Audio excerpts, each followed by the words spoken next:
Isang pinagpalang umaga po sa ating lahat, mga nanay, tatay, ate at kuya, mga lolo at lola.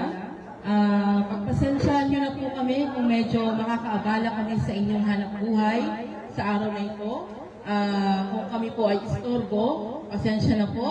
Nandito po kami para ibahagi po sa inyo ang pag-ibig po ng Panginoon sa bawat isa. Ngayon po ay araw ng linggo, dahil marami po tayong mga pangangailangan, hindi na po tayo makapagsimba dahil kailangan po natin ipagpatuloy yung ating mga hanap buhay.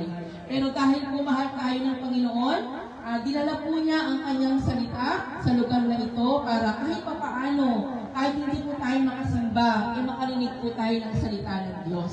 Dahil mahal po tayo ng Panginoon. Kaya po sa umagang ito, nandito po kami, nagbabahagi po sa inyo ng salita ng Panginoon, ng mabuting balita ng kaligtasan. Bagamat kami po ay parang nakakahiya o katawa-tawa sa inyong harapan, no? Pero pinangahawakan po namin sa salita ng Panginoon, kung ikahihiya mo ako dyan sa lupa, ikahihiya din kita dito sa langit. Kaya nandito po kami mga nakatayo sa harapan nyo, lakas loob, at tapang na tumatayo po sa harapan ninyo para magbahagi po ng salita ng Panginoon. Ngunit bago po ako magsimula, mga ate at kuya, mga nanay at tatay, mabilis lamang po ito, sandali lamang po ito. At nawa po maasahan namin na kami po ay pakinggan ninyo sa umagang ito. No? So bago po ako magsimula na magbahagi po sa inyo ng salita ng Panginoon, nais ko pong ibahagi sa inyo na merong 4 na uri ng tao tungkol sa Diyos. So, tignan niyo po mga ate at kuya kung saan po kayo sa 4 na uri ng tao na to. May uri ng tao, number 1, naaalala lang nila ang Panginoon kapag may problema sila. Pero kapag wala silang problema, hindi po nila maalala na lumapit sa Panginoon. Pero kapag meron na silang sakit, karamdaman, may problema sa pinansyal, may problema sa hanap buhay, may problema sa pamilya, doon lang nila naaalang manalangin at magsimba. Pero kapag wala silang problema, hindi nila mapasalamatan ang Panginoon. Pangalawang uri ng tao tungkol sa Diyos, alam nilang may problema, alam nilang may Diyos. Pero kapag nagka-problema sila, susolusyonan nila sa sarili nilang kakayanan. Lalapit sila kung ani-kanino. Pero kapag wala na silang malapitan, pagod na sila, saka lang sila lalapit sa Panginoon. Kumbaga ang Diyos, huling baraha. Ang Panginoon, huling option. Kapag hindi na nila kaya, saka lang sila lalapit sa Panginoon. May ganung uri ng tao. Pangatlo, may uri ng tao na pagdating sa Panginoon o sa salita ng Diyos, para sa kanila, boring. Para sa kanila, corny. Para sa kanila, nakakatawa. Kapag mayroong salita ng Diyos silang narinig sa harapan nila, pinagtatawanan nila. So para sa kanila, ang gawain ng Panginoon, corny at maduy. Madalas mo kang marinig sa mga taong ito, ang banal mo naman ate, baka kuhin ka na ni Lord. O ang bait mo naman, baka lumagpas ka na sa langit. So para sa kanila, katawa-tawa ang salita ng Panginoon. Pang-4 na uri ng tao tungkol sa Panginoon, hindi nila kayang mabuhay nang wala ang Diyos sa piling nila. So mga nanay at ate, mga kuya at lolo, saan kayo sa 4 na uri ng tao nito? Ulitin ko po. Una, naaalala lang nila ang Diyos kapag may problema sila. Pero kapag wala silang problema, hindi nila mapasalamatan ng Panginoon. Pangalawa, alam nilang may Diyos, pero kapag nagka-problema sila, susolusyonan nila sa sarili ng kakayanan. Pag hindi na nila kaya, saka lang sila lapit sa Panginoon. Pangatlong uri ng tao, ang para sa kanila, ang salita ng Diyos, corny at maduy, at pinagtatawanan. Pang-4, hindi nila kayang mabuhay nang wala ang Panginoon sa buhay nila. Saan po kayo sa 4 na uri ng tao nito? Mayroon po akong nais ibahagi sa inyo sa umagang ito, 4 na katotohanan tungkol po sa inyo at sa Panginoon. Bakit po katotohanan? Dahil galing po sa Biblia. Nais ko po kayong tanungin mga ate at kuya, kayo po ba ay naniniwala sa Biblia? Dahil marami pong tao ang hindi naniniwala sa Biblia. Dahil sulat lang daw ito ng tao, bakit kailangan paniwalaan? Kung makakita po tayo ng upuan na nagsusulat, hindi kaya magtakbuhan tayo? Ang punto, tao ang sumulat dahil tao ang may kakayahang sumulat. Pangalawang punto, ang ililigtas mo ng Panginoon ay tao. Kung ang ililigtas mo ng Diyos ay hayop, malamang makakita tayo ng aso na nagsusulat ng Biblia. Tao po ang ililigtas ng Panginoon, kaya tao ang ginamit ng Diyos na sumulat ng Biblia. Pero ang lahat po ng sumulat ng Biblia ay kinasihan ng banal na Espiritu ng Diyos. Kaya wala pong ibang katotohanan kundi salita ng Panginoon. Hindi ang kumari mo, hindi ang kapitbahay mo, hindi ang kamaritas mo ang salita niya, kundi ang salita ng Panginoon ang totoo sa lahat ng salita sa buong mundo. So ito po yung nais kong ibahagi sa inyo sa umagang ito. 4 na katotohanan tungkol sa inyo sa Panginoon. Unang katotohanan po, mga ate at kuya, nanay at tatay, lolo at lola, unang-una po sa lahat, mahal po kayo ng Panginoon. Una po katotohanan tungkol sa inyo at sa Diyos, mahal po kayo ng Panginoon.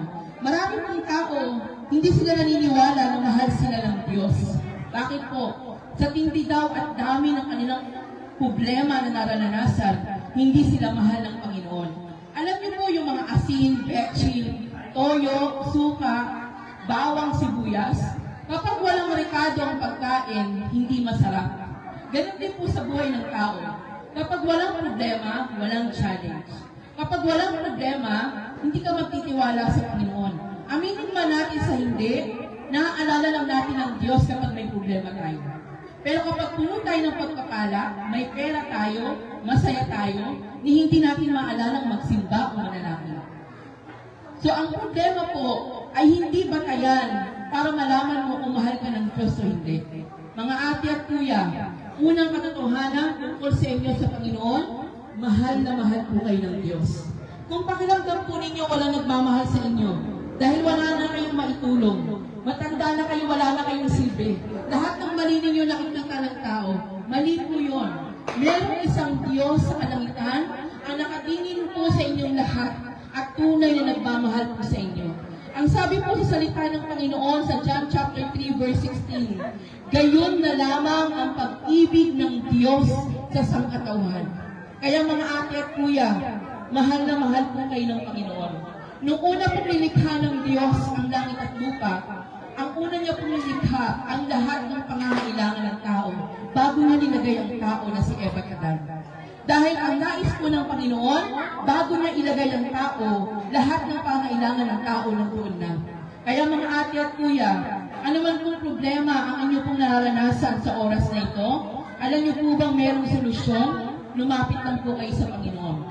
Jesus Christ is the only solution ng problema po na kinakaharap ng bawat isa. Ang Panginoon lamang po at wala na po iba. So pakalagi po natin pakatandaan, mga ate at kuya, nanay at tatay, mahal po tayo ng Panginoon. Yan po ang unang katotohanan na huwag po natin kakalimutan. Mahal na mahal po tayo ng Diyos. Pangalawa po katotohanan tungkol po sa atin at sa Panginoon, nagkaroon po ng problema ang kasangkatuhan. Alam niyo po kung ano naging problema? Alam niyo po nung hindi pa po nagkakasala si Eva at Adan, nakakasama lang po at nakakapiling lamang po nila ang Panginoon. Pero nung nagkasala na po ang mga unang tao ng nilikha ng Diyos, napahiwalay na lang po sila sa Panginoon. Alam niyo po nung unang panahon, narinig pa ang tinig ng Diyos sa kalangitan. Tanungin ko po kayo, sa panahon po na natin, narinig pa rin ba natin ang tinig ng Diyos na nagsasalita sa langit? Hindi na po. Bakit? Sa tindi at alamak na ng kasalanan ng tao. Alam niyo po ba ang sabi sa salita ng Panginoon sa Romans chapter 3 verse 10? Walang matuwid, walang sinuman. Walang sinuman ang nakaabot sa pamantayan ng Panginoon. Nang dahil po sa kasalanan, ito po ang napahiwalay sa atin sa Panginoon. Ang sabi po sa salita ng Panginoon sa Romans chapter 6 verse 23, ang kabayaran ng kasalanan ay kamatayan. Ano po yung kamatayan na yun? Kamatayan sa dagat-dagatang apoy ng impyerno. Lahat po tayo dahil sa kasalanan, we are destined to go to hell. Dahil po sa kasalanan, ito po yung nagpahiwalay sa atin sa Panginoon. Malinaw po na sinabi ng Biblia sa Romans chapter 6 verse 23, ang kabayaran ng kasalanan, kamatayan. Wala pong kamatayan sa langit. Ang kamatayan po nasa impyerno. So kahit anong gawin po ng tao, we are sinners. Simula po sa ating mga ninuno sa Eva at Adan, ang dumadaloy po sa atin ay dugong makasalanan. So ate, paano mo napatunayan ang dumadaloy sa ating dugong makasalanan? Tingnan niyo po, kaliit-liit na bata, hindi mo naman tinuruang magsinungaling. Pero bakit natututo silang magsinungaling? Kaliit-liit na bata, hindi mo naman tinuruang mangupit. Pero bakit natututo silang mangupit? Dahil ito po yung basihan na ang dumadaloy po sa atin ay dugong makasalanan mula kila Eva at Adan. At ang dahil po sa kasalanan, ito po yung napahiwalay sa atin sa Panginoon. Alam niyo po, way back sa Saudi Arabia, sabi po na bahagi ng doon, at huwag ka magbahagi ng salita ng Diyos sa akin dahil hindi ako makasalanan. Pumunta ka sa kulungan, doon maraming makasalanan. May mamamatay tao, may mga magnanakaw, may mga drug addict. Sabi ko po sa kanya, Kuya, minsan ba nagtanim ka ng sama ng loob sa kapwa mo? Ang sabi niya, ako syempre naman, minsan nagagalit ako sa kapwa ko. Alam niyo po ba nakalagay sa Biblia, magtanim ka na ng sama ng loob sa kapwa mo para mo na siyang pinatay. So, ibig sabihin po, sa harapan ng Panginoon, walang maliit o malaking kasalanan. Ito po'y kasalanan. Halimbawa, si ate nagdakaw ng 10 piso, ako nagdakaw ng 5 piso. Pagharap namin sa Panginoon, pareho po kami ng kaparusahan. Bakit? Dahil pareho po kami nagnakaw. Sa harapan po ng Panginoon, walang maliit o malaking kasalanan. At ang dahil po sa kasalanan, tayo po ay napahiwalay sa Panginoon. Alam niyo po, pangatlong katotohanan tungkol sa inyo sa Panginoon, nung nalaman po ng Diyos na tayo napahiwalay sa Kanya, nang dahil sa kasalanan, gumawa po siya ng paraan. Ano yung pangatlo na yun? Ibinigay niya po ang kanyang buktong na anak. Walang iba kundi ang Panginoong Hesus para po magbigay ng kanyang buhay at laman at tugo para po sa ating kaligtasan. Si Jesus Christ naman po ang daan para tayo po ay maligtas. Ang sabi po sa salita ng Panginoon sa John chapter 14 verse 6, Jesus Christ is the only way, the truth, and the life. No one comes to the Father except through Him. Ang nakalagay po sa Biblia, si Jesus lamang ang daan, ang katotohanan at ang buhay. Hindi po nakalagay sa Biblia, relihiyon ang daan, ang buhay at ang katotohanan. Hindi po nakalagay sa Biblia, ang pagiging mabuting tao ang daan, ang katotohanan at ang buhay. Ang nakalagay po sa Biblia, mga ate at kuya, Jesus Christ is the only way, the truth, and the life. Ang Panginoong Hesus lamang po ang makapagliligtas sa atin. Wala na pong iba. Wala pong relihiyon makapagliligtas ng tao. Tanging relasyon lamang po natin sa Panginoong Hesus, sa Panginoon ang makapagliligtas po sa atin. Alam niyo po mga nanay at ate, mga kuya at tatay, maraming taong relihiyoso, pero sa Diyos walang relasyon. Hindi po mahalaga sa Panginoon ang relihiyon. Ang mahalaga po sa Panginoon, yung ating relasyon sa Diyos. Ako po'y nagsasalita sa inyo sa umagang ito, hindi po para mag-offer ng panibagong relihiyon. Para po palitan ng mga relihiyon nyo. Hindi po ako nagsasaya ng laway sa harapan nyo para palitan ng mga religion nyo. Dahil walang relihiyon makapagliligtas ang tao. Tanging relasyon lang natin sa Panginoon. Ang sabi po sa John chapter 3 verse 3, no one can enter the kingdom of God unless you are born again. Born again means bagong ikaw, bagong tao, bagong relasyon. Kung dati marikas ka, ngayon hindi na. Kung dati mainitan ang ulo mo, ngayon hindi na. Kung dati kumanila ka ng buhay ng tao, ngayon hindi na. Yun ang mahalaga po, yung relasyon natin sa Panginoon. Hindi po relihiyon. Kahit anong relihiyon ang pasukin nyo, hindi po kayo kaya iligtas niyan. Only Jesus Christ can save us. Walang ibang pangalan na binigay ng langit na sukat ikaliligtas ng ating mga kaluluwa mula sa dagat-dagat ng apoy ng impyerno. Tanging pangalang Jesus lamang po ang makapagliligtas sa atin. Siya lamang po ang binigay ng langit na makapagliligtas po sa atin, mga ate at mga kuya, mga nanay at tatay, mga lolo at lola. Wala pong iba.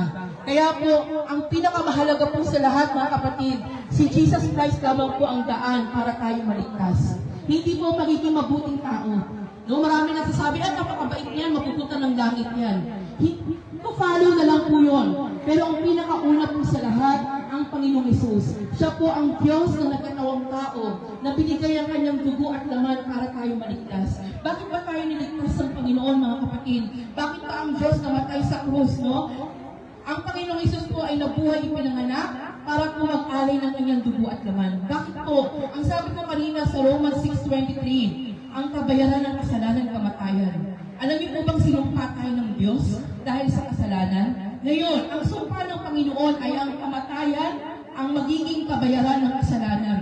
Ngayon, sino ang pwedeng magtanggal ng sumpa ng Diyos? Hindi po ba Diyos din? Kaya ang ginawa po ng Panginoon, naparito, nagkatawang tao. No? Kasi kung gumawa siya dito bilang Diyos, hindi siya pwedeng mapatay. Ang Diyos hindi namamatay. Ang Diyos hindi mo pwedeng ipako sa krus dahil Diyos siya eh. Ngayon, anong ginawa po niya? Nagkatawang tao. Ano bang proseso na dinadaan ng mga tao? Hindi ba ipinapanganak? Kaya ang Panginoong Yesus ay ipinanganak upang mabuhay at upang mag-alay ng kanyang dugo at laman. Bakit po, mga nanay at tatay, hindi po natin kayang iligtas ang ating mga sarili.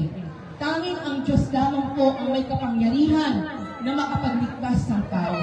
So ito po yung pangatlong katotohanan na pakatandaan po natin mga ate at kuya. Ang Panginoong Yesus lamang po ang daan para tayo maligtas. Siya lamang po ang solusyon, siya lang ang tagapagpagaling, wala na pong iba. Pang-apat, dito po ako magtatapos. Sabi ko po sa inyo, mabilis lamang po. Pang-apat na katotohanan tungkol sa inyo sa Panginoon, ate, paano po ako maliligtas? Simple lamang po, tanggapin mo lang si Jesus Christ bilang Diyos at sarili mong tagapagligtas. Ipagkatiwala mo lang ang buhay mo sa Kanya. Ibigay mo lamang ang puso mo sa Panginoon. Huwag niyo na pong hintayin na kayo pa'y magkaroon ng sakit karamdaman. Huwag niyo na pong hintayin na magkaroon pa kayo ng matinding problema bago kayo lumapit sa Panginoon. Paano po tayo maliligtas? Simple lamang po mga ate at kuya. Accept Jesus Christ as your Lord and Savior. Alam niyo po, ang pinakagusto kong karakter ng Panginoon, hindi siya bastos. Maraming tao, pag pumasok ng bahay natin, hindi man lang kumatok. At ang pinakabastos pa doon, paglabas ng bahay, hindi man lang isarang pinto. Pero alam niyo po kung anong karakter ng Diyos ang pinakagusto ko? Ang sabi po sa pahayag, ako'y kumakatok sa puso ninyo. At sino man na magpupukas sa akin, ako'y papasok at kasama niyo kakain sa inyong hapag. So ibig sabihin po, ang Diyos ay kumakatok. Hindi siya basta-basta nangingialam ng buhay ninyo. Hindi siya basta-basta lumalapit sa inyo. Ang Panginoon po ay kumakatok. At sino man na magpupukas sa Kanya, siya po ay papasok sa inyong buhay. Alam niyo po maraming tao, to see is to believe. Saka sila maniniwala kapag nakita nila. Pero alam niyo po ang Panginoon, believe first and then you will see the power of God. Kailangan muna nating maniwala bago po natin makita ang kapangyarihan ng Diyos. Hanggat hindi po kayo tumawag, O Diyos, tulungan mo ako, hindi lalapit ang Panginoon. Dahil hindi nga bastos ang Diyos eh. Kumakatok ang Panginoon sa inyong mga puso bago po siya makialam ng buhay ng may buhay. Hanggat hindi niyo po tatawagin ang Panginoon, hindi po siya kikilos sa inyong mga buhay. So ito po yung pang-apat na katotohanan tungkol sa inyo sa Diyos, sa Panginoon. Kung nais niyo pong maligtas mga kapatid, nais niyo pong magbuksan ng Panginoon ang inyong mga puso at papasukin sa inyong mga buhay at ipagkatiwala ang inyong mga buhay sa Kanya, simple lamang po mga ate at kuya, nanay at tatay, buksan mo lang ang puso mo at tanggapin mo lang si Jesus Christ as your Lord and Savior. Tapos tayo po'y maliligtas. Siya lamang po, sabi po sa Romans chapter 10 verse 9, pag iminagbawi ng iyong mga labi na si Kristo ay Diyos at siya ay nabuhay na muli, kayo po ay maliligtas. Ito lamang po ang daan ng ating kaligtasan. Wala na pong iba. Dito po ako magtatapos sa kwento. Meron pong isang kwento at meron pong isang lalaki na namamangka. Yung bangka po niya, hindi niya namalaya na may butas pala. Nung siya po ay pumalaot na sa tubig, nagkakaroon ng tubig yung bangka niya. Pagkatapos na nalangin siya, sabi niya, Panginoon, ayoko pong mamatay. Lulubog po ako sa tubig na to. Iligtas niyo po ako. May dumating pong isang bangka. Ang sabi sa kanya, halika kuya, lipat ka dito sa kabilang bangka. Ang sabi po ng lalaki, ay pasensya na hindi ako sasakay sa bangka mo. Dahil ililigtas ako ng Diyos ko. So, kamakatuwid, umalis po yung bangka, dalaan niya sumakay. Nangangalahati na po yung tubig ng kanyang bangka. Nanalangin siya ulit sa Panginoon. Ang sabi niya, Panginoon, ang sabi mo, pag may kailangan kami mga tao, lumapit kami sa iyo. Ayoko pong mamatay sa bangka na to. Ayoko pong lumubog dito. Iligtas niyo po ako. May dumating pong bangko. Ang sabi po sa kanya, lumipat ka na dito. Ayaw po niya sumakay at ang sabi po niya, ay hindi po ako sasakay dyan sa bangko niyo. ililigtas ako ng Diyos ko. Madaling salita, umalis yung barko, nalalangin siya ulit, lumulubog na po siya sa tubig. Ang sabi po niya, Panginoon, iligtas mo ako, ayokong mamatay. May dumating pong helicopter, nagbaba ng kanyang hagdanan, at ang sabi, Brad, sumakay ka na dito, mamamatay ka dyan. Sabi po ng lalaki na lumulubog niya sa tubig, ay ayokong sumakay dyan. Ililigtas ako ng Diyos ko. Maya-maya po umalis yung helicopter, lumubog yung lalaki, tigok, patay po siya. Alam niyo po, nung siya'y namatay, humarap po siya sa Panginoon. At ang pagharap po niya sa Panginoon, sinisi niya ang Diyos. Sabi niya sa Panginoon, napaka-unfair mo. Sabi mo, pag may kailangan kami mga tao, lumapit na kami sa iyo, Panginoon. Pero bakit hindi mo ako niligtas? 3 beses akong nanalangin, hindi mo ako tinulungan.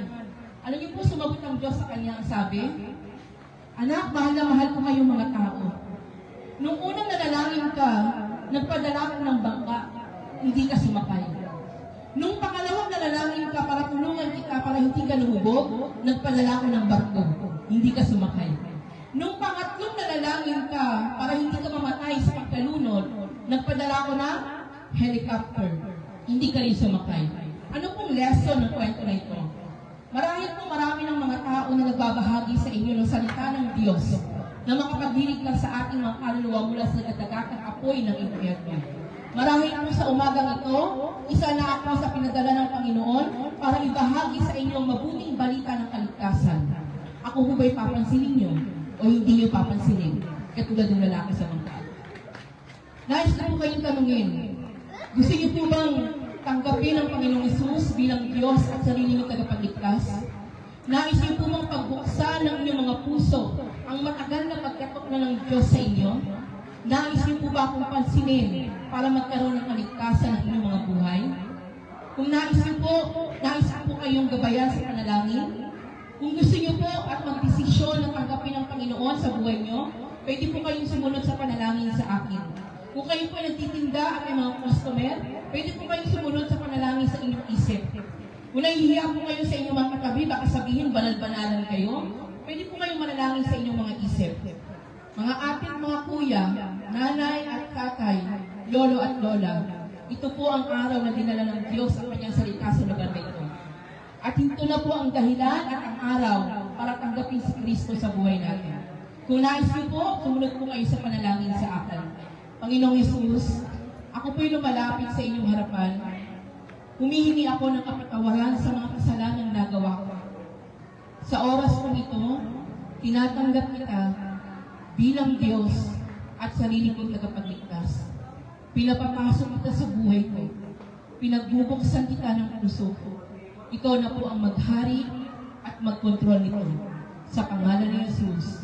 Amen. Ako na lang po mananalangin. Please allow me to pray sa inyong lugar na ito.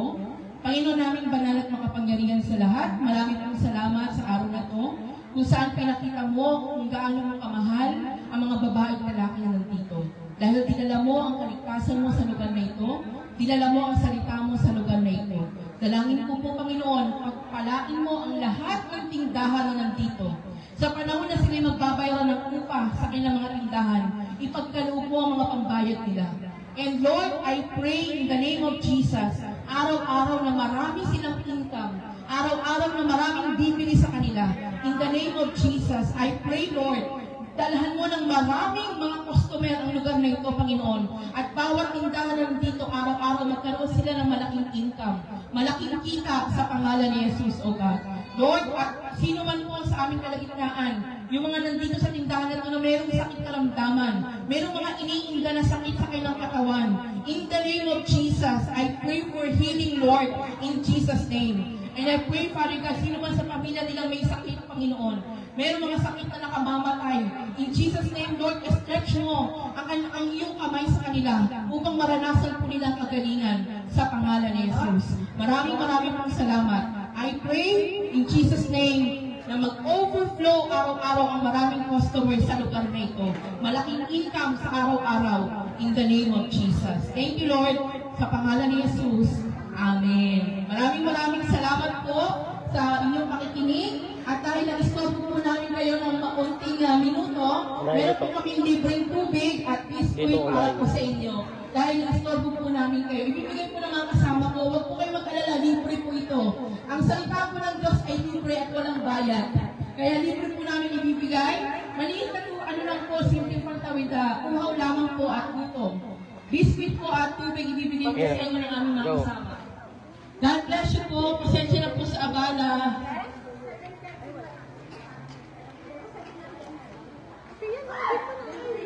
So, Libre lang po yan, libre lang po. Wala pong bayad. Hindi po kami maniningil. Libre po ang salita ng Diyos. libre lang po yan. God bless you po.